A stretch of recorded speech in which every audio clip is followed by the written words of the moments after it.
दोस्तों नमस्कार, स्वागत है आपका हमारे YouTube चैनल सब staff to clerk promotion bankers हुए में। आपको तो सबसे पहले हैप्पी दिवाली और दिवाली की हार्दिक शुभकामनाएं।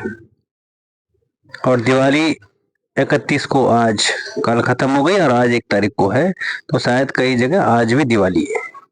तो उम्मीद करता हूँ, आशा करता हूँ कि आप पढ़ रहे होंगे। और आज का जो MCQ है वो है NEFT और RTGS से रिगार्डिंग।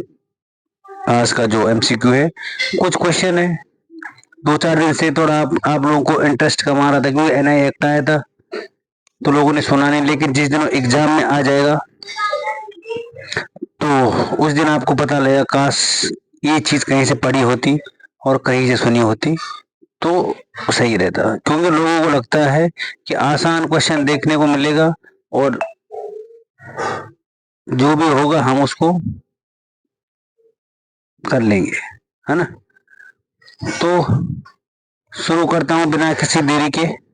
ज्यादा टाइम नहीं लूंगा आप लोगों का, क्योंकि आप लोग इतना टाइम भी नहीं दे रहे हो, तो इसलिए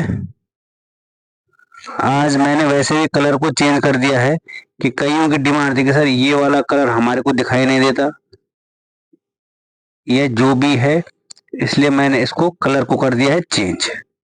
तो आज ले आया हूं मैं कलर पिंक।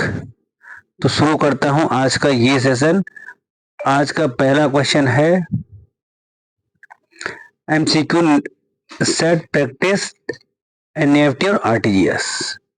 तो पहला क्वेश्चन आपकी स्क्रीन पे है कि in which year national electronic fund transfer started in India. Bharat में जो ये राष्ट्रीय इलेक्ट्रॉनिक फंड ट्रांसफर है वो किस वर्ष शुरू हुआ था। पहला ऑप्शन है 2002, दूसरा ऑप्शन है 2004, तीसरा है 2005 और चौथा है 2006। ठीक है भाई। तो भारत में जो इलेक्ट्रॉनिक फंड की जो शुरुआत हुई थी वो हुई थी आपकी 2005 में। ठीक है भाई, वो हुई थी आपकी 2005 में। ऑप्शन नंबर सी इसका करेक्ट आंसर हो जाएगा। नेक्स्ट, अगर मैं आपको इसके एक्सप्लेन की बात करता हूं तो इसमें लिखा है कि राष्ट्रीय इलेक्ट्रॉनिक फंड ट्रांसफर NEFT की शुरुआत नवंबर 2005 से हुई थी। यह भारत में पैसे का इलेक्ट्रॉनिक ट्रांसफर करने का एक प्रमुख प्रणाली है। आजकल सब लोग इलेक्ट्रॉनिक से कर रहे हैं, मोबाइल से कर रहे हैं और आपके लैपटॉप PC से पैसे ट्रांसफर किए जा रहे हैं। और ये RBI ने शुरू किया था। NEFT के जरिए कोई भी व्यक्ति, फार्म या कॉरपोरेट, किसी भी बैंक शाखा में खाता रखने वाले किसी दूसरे व्यक्ति को पैसे भेज सकता है, चाहे आदमी कहीं पर भी हो, वो उसके पैसे भेज सकता है। अब जाते हैं नेक्स्ट क्वेश्चन पे। RBI recently changed the NEFT settlement batches from hourly and half hourly. At present, how many daily settlement batches are there in NEFT during a weekday? हफ्ते में RBI ने हाल ही में NEFT सेटलमेंट बैच को 1 घंटा और आधे घंटे में बदल दिया है। तो वर्तमान में एक कार्य दिवस के दौरान NEFT में कितने दैनिक निपटान बैच होते हैं। ऑप्शन है आपके 24, 23, 12 या 11। तो ये होते हैं आपके 23। ठीक है, 23 होते हैं, ये होते हैं 23। Next, which can be the maximum service charge for RTGS। RTGS की अधिकतम सेवा शुल्क हो सकती है, मतलब कितनी है। अगर आपने RTGS कर दिया है तो आपके मैक्सिमम कितने रुपए लगेंगे। तो इसमें आपको मैं एक अपवाद भी बता देता हूं पहले ही। ठीक है, इसमें ऑप्शन है 25, 100, 50 और 55। आपको कई जगह, पहले मैं बता देता हूं, आपको कई जगह आपको 55 आंसर मिलेगा। आप गूगल में सर्च मारोगे तो आपको 55 भी मिलेगा।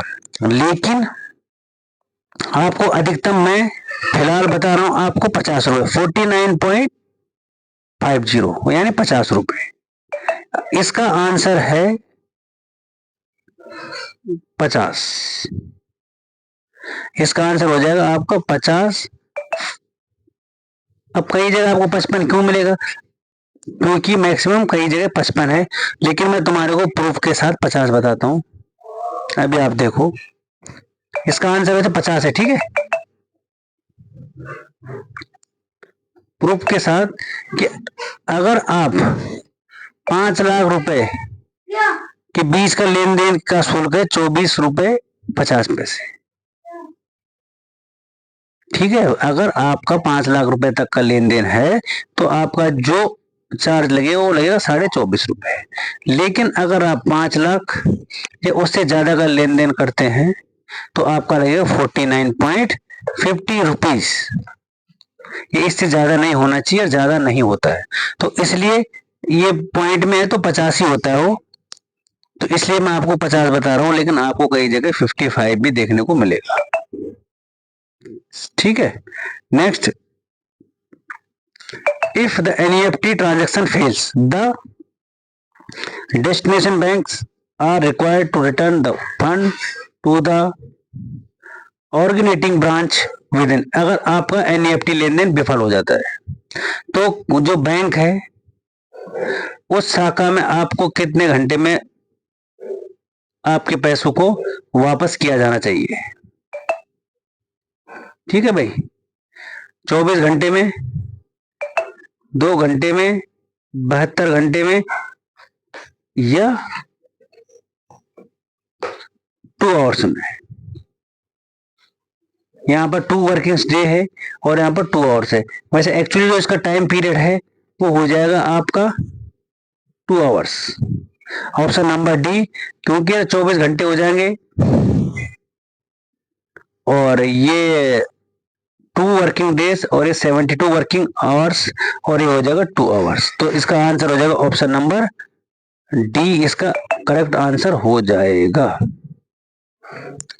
नेक्स्ट है the RTGS service window for customers transaction in available to bank from dash to dash on Saturday for settlement at the RBI and, के ग्राहकों के लेन देन के लिए आरटीजीएस सेवा विंडो आरबीआई की ओर से निपटान के लिए शनिवार को कितने बजे से कितने बजे तक उपलब्ध रहेगा आरटीजीएस के लिए शनिवार को? तो इसका मैं आपको अगर डायरेक्ट आंसर बताऊं तो इसका डायरेक्ट आंसर हो जाएगा ऑप्शन नंबर बी, 9 बजे से लेके और 2 बजे तक। ऑप्शन नंबर बी, ठीक है। अगला क्वेश्चन है the minimum amount to be remitted through RTGS, कि आरटीजीएस के माध्यम से भेजे जाने वाली न्यूनतम राशि। क्या आप आरटीजीएस से कम कितने रुपए भेज सकते हैं? उससे कम तो कुछ भेज ही नहीं सकते। पहला ऑप्शन आपका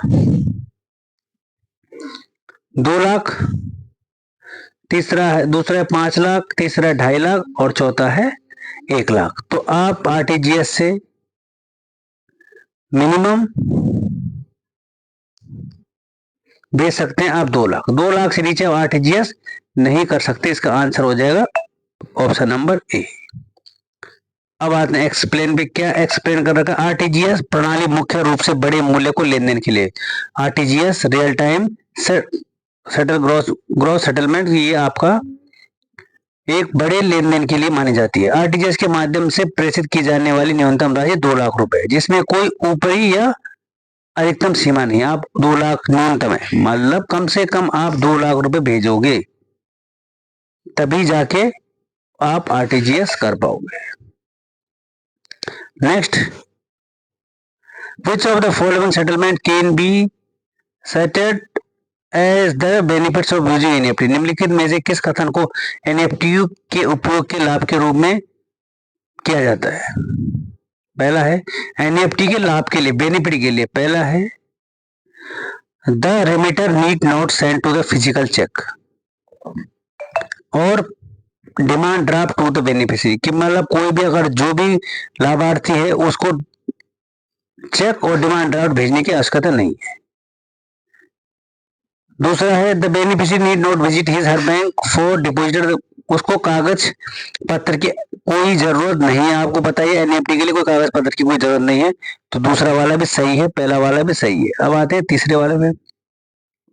remitter can initiate the remittance from his home place of work using the internet banking also, कि जो भी रुपए डालने वाला व्यक्ति है, जो भी कस्टमर है, वो घर बैठे ही अपना काम कर सकता है, एनईएफटी कर सकता है। ये भी सही है। तो इसका जो करेक्ट आंसर हो जाएगा, all first second and third are correct. ठीक है, next, the zero in IFSC code is placed the dash position of the 11 digit, कि जो आईएफएससी कोड में सबसे इंपॉर्टेंट क्वेश्चन है सब स्टाफ टू क्लर्क के हिसाब से, कि आईएफएससी कोड है उसमें कितने अंक होते हैं, 11। और 11 अंकों में जो जीरो होता है ना, उसको किस स्थान पर रखा जाता है। जैसे आप अगर एसबीआई के हो तो SBIN00 ऐसे करके, PNBIB00, जो भी आपका बैंक होगा, ठीक है, जो तो उसका जो आईएफएससी कोड है वो जीरो होगा, वो कौन से नंबर पे रखा जाएगा। अगर मैं ऑप्शन की बात बताऊं, पूरे ऑप्शन आपको दिखा देता हूं, 5वें नंबर पे, 6वें नंबर पे, 7वें नंबर पे, 3rd नंबर पे। तो जो जीरो होता है वो होता है आपके 5th नंबर पे। तो इसका जो आंसर हो जाएगा वो हो जाएगा ऑप्शन नंबर ए, इसका करेक्ट आंसर हो जाएगा। नेक्स्ट, आपको थोड़ा इसका एक्सप्लेन एक बार बता देते हैं कि आईएफएससी का जो 11 अल्फान्यूमेरिक कोड होता है, अल्फान्यूमेरिक ये कोड होता है जिसमें ABCD भी होती है और 1 2 3 4 भी होते हैं। आपने देखा होगा कि अगर जो आईएफएससी कोड होता है उसमें पहले बैंक का नाम होता है, फिर उसमें डिजिट भी होते हैं, तो उसको अल्फान्यूमेरिक कहते हैं। जो कि आपका पैन कार्ड है वो भी अल्फान्यूमेरिक होगा, BBSPS J793, वो उसको भी अल्फान्यूमेरिक कहते हैं।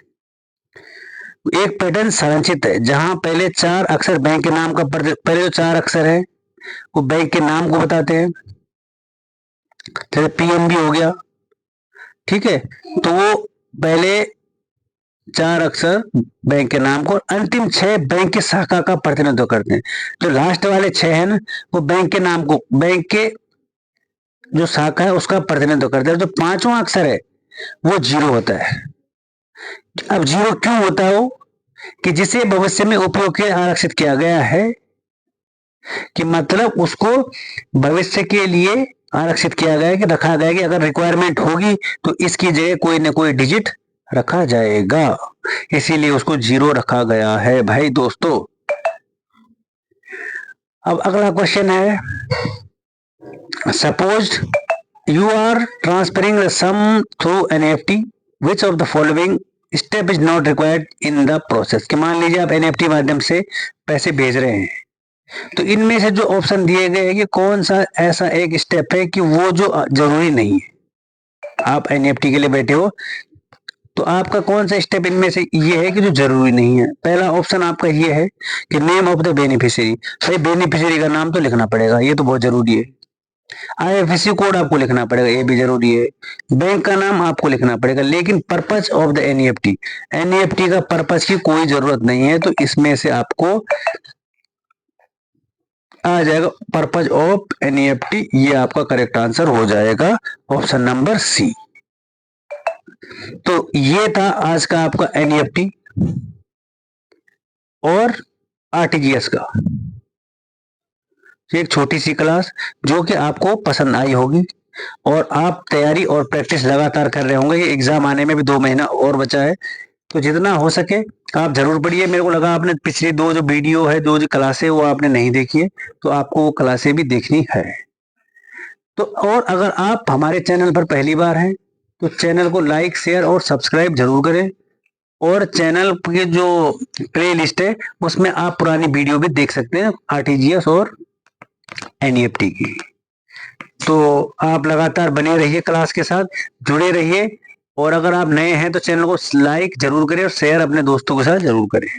तो फिर मिलते हैं एक और नई वीडियो के साथ, तब तक के लिए थैंक यू और आप लोगों को एक बार फिर हैप्पी दिवाली। धन्यवाद।